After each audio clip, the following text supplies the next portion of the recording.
Okay, I want to start this video with a little bit of One Piece trivia. What is Eiichiro Oda's favorite ever One Piece character?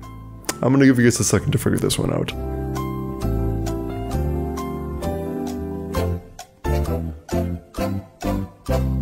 Alright, you got it? The correct answer is the Chad, the myth, the legend, Gaimon.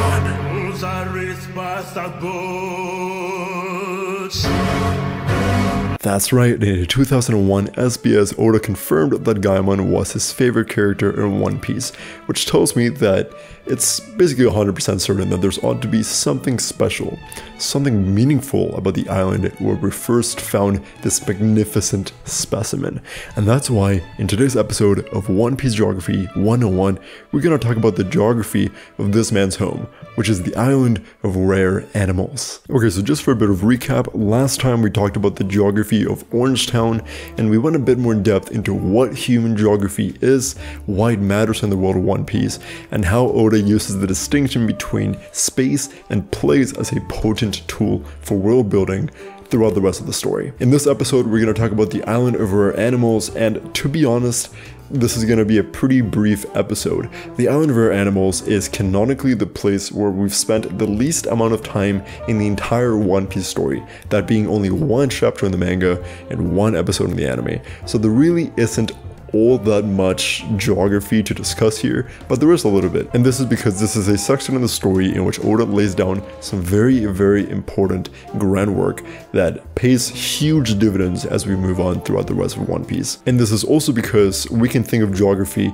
not just in terms of specific islands, which is what we've been doing so far, but also in terms of the relationships between these islands, and then also the relationships between those islands and the rest of the world of One Piece. So this is a concept that I want to kind of introduce a bit here in this episode, and that I want you guys to carry into future episodes about the geography of One Piece. And before we get into a discussion of why this is so, I would be extremely thankful if you guys could go ahead and like this video and hit the subscribe button so I can keep on making videos like this for you guys, and so that you are notified whenever I upload new videos like this and some others in the future. So thank you. Alright, so the physical geography of the island of rare animals. The island of rare animals is located in the East Blue in between Orangetown and Syrup Village.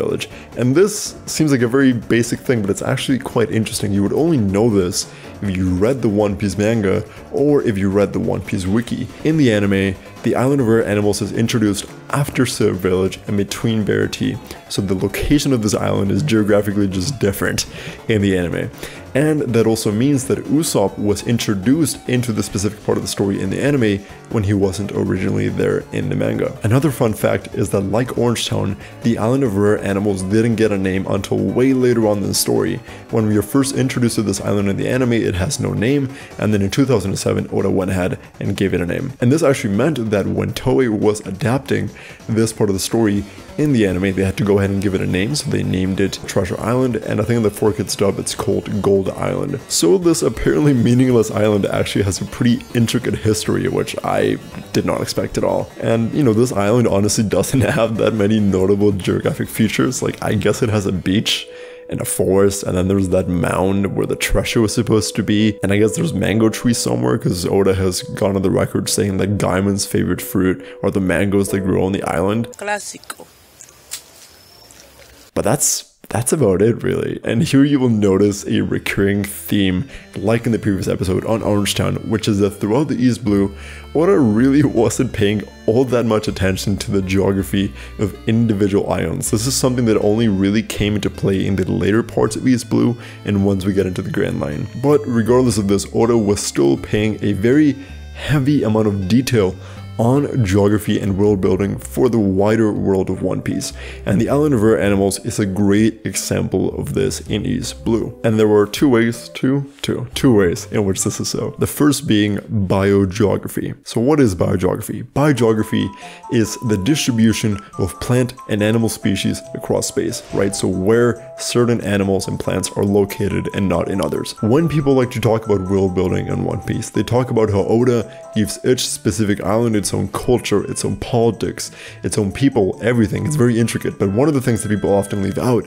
are the animals. And this is actually one of my favorite things of One Piece, right? Each island, specifically from the Grand Line onwards, has a bunch of like very distinct animals that you don't really see in other places, right? That are goofy and that are wild and that are very specific to their locations. So to summarize, Oda uses animals and plants to differentiate each island from each other and to create a richer and more deep world. And we first get a taste of this in the island of rare animals, because like the name suggests, this is an island full of rare animals that are endemic to this island, and they're kind of wacky, you know? We've got a bunch of like half-breed animals, and what's really interesting is that later on, Oda actually came back, revisited the island, and gave a name to each and every single one of the animals on this damn tiny, meaningless island. My personal favorite is Lion Butte, who is this sort of weird half-pig, half-lion chimera, like something straight out of Full Metal Alchemist or something. But you know, there's really an animal for everyone here. So evidently, the island of rare animals is just a really fun part of the East Blue. And the fact that Oda went ahead and did this for such a tiny, meaningless location should tell you just how much he cares about world building in One Piece, and just how much attention to detail he puts into later locations. Now, the second reason why the island of rare animals is such an important place in terms of geography is because it's the first place in the story where we get a map of the world of One Piece, which is huge. And because of this, we actually get an explanation for the first time ever of what the Grand Line actually is, because it had been mentioned before in the story, but we hadn't really gotten an explanation of what it was. And it is also the first place where Oda names the Red Line and then explains what the Red Line is. In other words, the island of rare animals is potentially the single most important location for world building in the entirety of One Piece, solely based on this information dump that we got here. Oda, you absolute mad lad. That being said, I'm probably wrong. There's, you know, a lot of islands in One Piece. And that's why I want to ask you guys, what do you think is the most important island in terms of world building in One Piece? Go ahead and comment down below. I read out the comments. I'm interested to see what you guys are going to say.